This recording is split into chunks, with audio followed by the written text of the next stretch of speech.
नमस्कार, मैं हूँ राजेश श्रीवास्तव। आज आपसे जिस मुद्दे पर बातचीत करने के लिए मैं आपके सामने हूँ, वो मुद्दा बेहद चिंतित करने वाला है। आज बात हो रही है मणिपुर में एक बीभत्स घटना को लेकर के।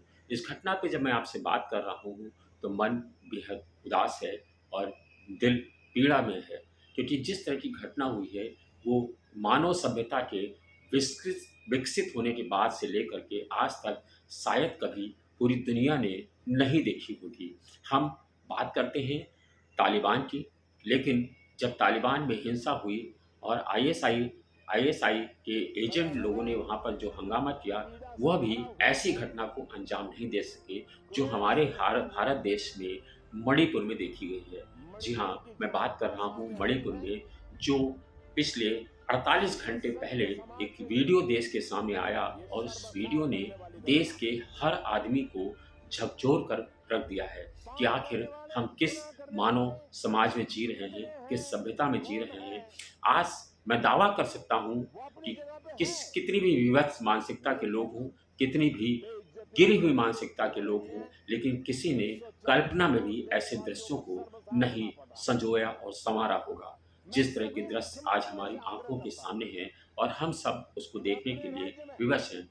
भले ही केंद्र सरकार ने अब इस बात के आदेश जारी कर दिए हैं कि इस वीडियो को शेयर करने वाले पर कार्रवाई होगी। उन्होंने ट्विटर को भी नोटिस भेजा है कि उस वीडियो को तत्काल हटा दें और उन्होंने उस वीडियो को जारी करने के लिए ट्विटर पर कार्रवाई करने का भी आदेश दिया है। लेकिन बात हो रही है इस घटना की। ये घटना जो हुई है उसको आप सबने पूरे देश ने देखा है। मैं इस घटना की पुनरावृत्ति करके आपको दुखी नहीं करना चाहता हूँ। निश्चित रूप से जब आपके कानों तक या आपकी आँखों तक इस वीडियो के दृश्य गुज़रते होंगे, तो आपके मन को पीड़ा होती होगी कि क्या मानव समाज इसी सभ्यता के लिए, इसी दिन के लिए अपने आप को विकसित कर रहा था। मणिपुर में जो हिंसा हुई है, हम वो दावा कर सकते हैं कि वो हिंसा अचानक नहीं हुई है और इस हिंसा को ये भी मत कहिए कि हिंसा हुई है, बल्कि मैं तो ये कहूँगा कि इस हिंसा को होने दिया गया है और इसके पीछे सरकार वहाँ की पूरी तरह से ज़िम्मेदार है। इस घटना के कुछ पहलू हैं जिनको मैं आपको बताता हूँ कि इन महिलाओं का दोष ये था, ये माँ-बेटी थीं, एक की उम्र 42 वर्ष थी और बेटी की उम्र करीब 21 वर्ष थी। इन दोनों का दोष सिर्फ ये था कि अपने आप को बचाने के लिए ये उस गाँव से भाग रही थी, जिस गाँव में इनके पिता को और इनके भाइयों एक भाई को मैत्रेय समाज के लोगों ने मार दिया था और वो अपनी जान बचा के भाग रही थी और वो वहाँ पर करीब 200 लोगों का जत्था था, जिन लोगों ने इन महिलाओं को निर्वस्त्र किया और उन महिलाओं के नाजुक अंगों के साथ किस तरह से खींचम-खींच बदतमीज़ी की गई, वो सब देश दुनिया के सामने है और इसी घटना को रोकते समय उसका एक भाई भी शहीद हो गया। और यही नहीं, इन दोनों महिलाओं के जानें भी गई हैं, जिसमें से माँ की अभी हालत गंभीर है, लेकिन वो अभी जीवित है, जबकि एक पीड़िता यानी कि इनकी बेटी, वह भी इस घटना के बाद से काल कवलित हो गई। ये घटना दिल दहला देने वाली है। अब इस घटना के चीज़ों को समझिए कि इस घटना आखिर हुई कैसे? मैं आपको बताता हूँ, 77 दिन पहले एक घटना हुई, यानी कि एक घटना है 4 मई की। 4 मई को एक घटना होती है, 77 दिन पहले घटना होती है और 48 दिन बाद 21 जून को 4 मई को घटना होती है और 21 जून को घटना की एफआईआर दर्ज की जाती है। आपको इस घटना के एक-एक पहलू से मैं अवगत करा रहा हूँ और आप समझ सकते हैं, तब आपको लगेगा कि इस घटना को होने दिया गया या ये घटना यूँ ही हो गई। जब इस घटना के 48 दिन बाद एफआईआर दर्ज की गई, यानी 4 मई की घटना 21 जून को हुई, तो उस एफआईआर में अज्ञात लोगों के नाम दर्ज किए गए। जबकि इस घटना का जो वीडियो है, उसमें साफ दिख रहा था कि वो लोग कौन हैं जो सामने थे। उन सब के चेहरे बिल्कुल उजागर हो रहे थे, उन सब ने अपनी पहचान नहीं छुपाई थी। फिर इस घटना को क्यों होने दिया गया? क्यों एफआईआर अज्ञात कारणों में दर्ज की गई? दूसरी बात, 21 जून को जब इस मामले की एफआईआर दर्ज की गई, उसके बाद कल वहाँ के मुख्यमंत्री एनएस वीरेन आते हैं, वीरेन सिंह कहते हैं कि मुझे इस घटना की जानकारी नहीं हुई है और आज मुझे वीडियो सामने आया है। यानी कि क्या मुख्यमंत्री, उनकी सरकार, उनके डीजीपी और उनके राज्यपाल, क्या सब लोग सो रहे थे कि इतनी बड़ी घटना की प्राथमिकी दर्ज की गई और उसके बाद वहाँ की सरकार को पता नहीं है क्या सरकार की कानून व्यवस्था पूरी तरह से खत्म हो गई है? इस घटना पे कार्रवाई तब होती है जब ये एक वीडियो जारी होता है, और ये वीडियो पहले भी आ जाता है, लेकिन वीडियो चूंकि तब बनाया गया था जब इंटरनेट बाधित था और इसको चोरी छिपे किसी तरह से वायरल किया गया। बताते हैं कि जिस व्यक्ति ने इस वीडियो को बनाया था उसे भी मौत की घाट उतार दिया गया है। और अब जब वीडियो सामने आया उसके बाद देश के सुप्रीम कोर्ट के सीजेआई ने, डीवाई चंद्रचूड़ ने इस मामले का संज्ञान लिया, और उन्होंने कल जब केंद्र सरकार और राज्य सरकारों को फटकारा कि हम इतने अब इस ऐसे दृश्यों को स्वीकार नहीं कर सकते हैं और इस पर कड़ी कार्रवाई की जानी चाहिए, और केंद्र सरकार और राज्य सरकार बताए कि आपने अब तक क्या किया है, और आज को सुप्रीम कोर्ट इस पर सुनवाई करने वाला है। तब आनन फानन में देश को दिखाने के लिए 4 आरोपियों की गिरफ्तारी की गई है। क्या ये घटना 21 जून को जब प्राथमिकी दर्ज हुई उसके बाद से क्यों नहीं गिरफ्तारी की गई? दरअसल इसके पीछे का भी एक कारण है जो मैं आपको बता देना चाहता हूँ। इस पूरी घटना के पीछे देखेंगे तो एक वोट बैंक का पूरा गणित है। मैं इस घटना को पूरा समझाने की कोशिश करता हूँ। दरअसल आपको बता दें, मणिपुर में 2 समुदाय हैं। 2 समुदाय, एक है कुकी समाज और एक है मैत्रेय समाज। कुकी समाज की आदिवासी समाज से आता है और इसके अधिकतर लोगों ने क्रिश्चियन धर्म को अपना लिया है, और ये लोग अब क्रिश्चियन धर्म के अधिकतर लोग, कुकी समाज के लोग क्रिश्चियन समुदाय के माने जाते हैं। वहाँ की सरकार ने इनको अल्पसंख्यकों का दर्जा दे दिया है, और ये मणिपुर के पहाड़ी इलाके में ज़्यादातर रहते हैं। वो इलाका जो मणिपुर का सुंदरतम क्षेत्र कहा जाता है, लेकिन कुकी समाज वहाँ पर हावी है और 16% बताते हैं इनकी आबादी है।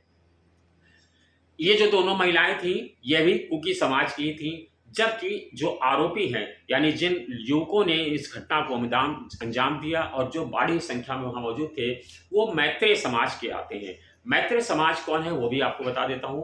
मैत्रेय समाज हिंदू है, और हिंदुओं के द्वारा की जाने वाली ऐसी घटना मानव सभ्यता के बाद से अब तक नहीं हुई है ऐसी। ये हिंदू समाज के लोग थे और जिन्होंने इस घटना को अंजाम दिया। मैत्रेय समाज की आबादी वहाँ पर 52% है, और ये लोग चाहते हैं, ये लोग का भी ये कहना है कि मुझे भी अल्पसंख्यकों का दर्जा दिया जाए, और मैत्रेय समाज इसी घटना को इसी मांग को लेकर के आंदोलनरत है। और मैत्रेय समाज के लोगों ने कुकी समाज के साथ ये घटना की है, और वहाँ की सरकार जिस तरह से पूरे देश में भारतीय जनता पार्टी की सरकार हिंदू मुस्लिम कर रही है, वैसे ही मणिपुर में हिंदू और क्रिश्चियन, हिंदू और ईसाई के बीच का विवाद चल रहा है, और वहाँ की सरकार हिंदुओं का वोट, यानी मैत्रेय समाज जिसकी आबादी तकरीबन 52% है, उसको खोना नहीं चाहती है, और कुकी समाज जो दलित और आदिवासी है और उससे ईसाई समुदाय को, ईसाई धर्म को ग्रहण कर लिया है, उससे वो पीछा छुड़ाना चाहती है और चाहती है कि हिंसा इस तरह से बढ़े कि वो लोग राज्य को छोड़ दें। वीरेंद्र सरकार इसीलिए इस पर कोई कार्रवाई करती हुई नहीं दिखाई पड़ रही है। पिछले 2 महीने से 60 दिनों से अधिक समय से मणिपुर इसी हिंसा को लेकर के, इसी मांग को लेकर के झुलस रहा है, और प्रधानमंत्री नरेंद्र मोदी ने आज तक इस पर एक शब्द नहीं बोला। मणिपुर जाने की जहमत भी उन्होंने नहीं उठाई, और मणिपुर हिंसा पर भी उन्होंने कोई आदेश राज्य सरकार को नहीं दिया है। कल जब इस घटना के बाद पूरा देश दहला और संसद में भी भारतीय जनता पार्टी को घेरने का काम कांग्रेस अध्यक्ष और सांसद खड़गे ने किया, तब उसके बाद नरेंद्र मोदी ने 8 मिनट 32 सेकंड के भाषण में सिर्फ 26 सेकंड मणिपुर हिंसा पर बोला, और उन्होंने कहा कि हम इस तरह की हिंसा को नहीं होने देना चाहते हैं। और उन्होंने इस घटना में भी सियासी रंग जोड़े, और उन्होंने कहा इस तरह की घटना चाहे मणिपुर हो, राजस्थान हो या फिर आसाम हो, कहीं पर भी इस तरह की घटना नहीं होने दे सकती। यानी उन्होंने उन राज्यों का जिक्र किया जहां पर कांग्रेस की सरकारें हैं। तो प्रधानमंत्री नरेंद्र मोदी जो बेटी बचाओ का नारा देते हैं, वो बेटियों के इस कृत्य को, बेटियों के साथ इस दुर्व्यवहार को देख करके वो किस तरह से खामोशी ओढ़े हुए हैं, यह भी देश देख रहा है। नरेंद्र मोदी सरकार की राज्यपाल जो वहाँ पर हैं वह भी महिला हैं। कल जब आदेश जारी किया गया और सुप्रीम कोर्ट ने फटकारा, तो वहाँ की राज्यपाल ने डीजीपी को बुला करके आदेश दिया, जिसके बाद आनन फानन में देर रात तक तकरीबन 4 लोगों को गिरफ्तार कर लिया गया है, और इसमें से मुख्य आरोपी गिरफ्तार कर लिया गया है। लेकिन आपको बता दें कि मणिपुर हिंसा यूं ही नहीं हो गई। मणिपुर हिंसा को लेकर के देश पूरा आंदोलनरत है। और क्या आपको ऐसे दृश्य विचलित नहीं करते हैं? क्या आपके आपके अंदर आक्रोश नहीं उबल रहा है? क्या सरकारों को करना चाहिए? क्यों नहीं सरकार ने अब तक कार्रवाई की? केंद्र सरकार ने क्यों नहीं कार्रवाई की? अगर मणिपुर की सरकार बेबस और लाचार है, और वो कल भी अपना इस्तीफा देने का मुख्यमंत्री वीरेंद्र वहां पर नाटक कर रहे थे और बाद में उन्होंने खुद ही इस्तीफा फाड़ दिया। वो अब तक 3 बार ऐसा कर चुके हैं, खुद ही इस्तीफा देते हैं और खुद ही फाड़ देते हैं। जबकि आपको याद होगा कांग्रेस की सरकार थी, और इससे पहले जब कांग्रेस सरकार थी वहां पर हिंसा हो गई थी, तो कांग्रेस की केंद्र सरकार ने, मनमोहन सरकार ने खुद ही अपनी सरकार गिरा दिया था और अपनी सरकार को बर्खास्त कर दिया था मणिपुर हिंसा के चलते। लेकिन आज सरकार, केंद्र सरकार अपनी सरकार के साथ पूरी मजबूती के साथ खड़ी है, और वहां का जो नागरिक है वो जल रहा है, आक्रोशित हो रहा है, पीड़ा झेल रहा है।